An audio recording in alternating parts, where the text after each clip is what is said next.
Hey everyone! Today we're diving into the world of numbers, specifically composite numbers. But first, what does that even mean? A composite number is a whole number greater than one that has more than two factors. That means it can be divided evenly by numbers other than 1 and itself. Take 6, for example. Its factors are 1, 2, 3, and 6. Since it has more than just 1 and 6 as factors, 6 is a composite number. Now let's compare this to a prime number.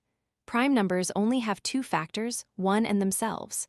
For example, 5 can only be divided evenly by 1 and 5. No other numbers work, so 5 is prime, not composite. Here are more composite numbers: 4, 8, 9, and 12. 4's factors are 1, 2, and 4. 8's factors are 1, 2, 4, and 8. 9's factors are 1, 3, and 9. 12's factors are 1, 2, 3, 4, 6, and 12. See the pattern? They all have extra factors besides 1 in themselves. Here's a quick tip.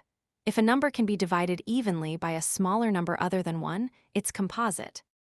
For example, 15 divided by 3 equals 5. That means 15 is definitely composite. It's quiz time. Try answer these questions to the best of your ability. Pause the video if you need more time.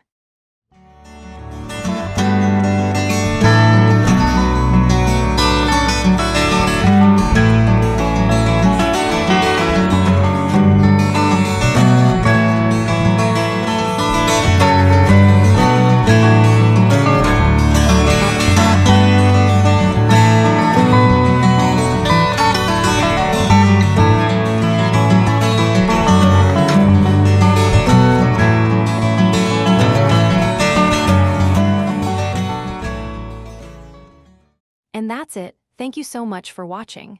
Composite numbers are just numbers with extra factors. Keep practicing, and you'll spot them in no time. Don't forget to like and subscribe for more math fun. See you next time.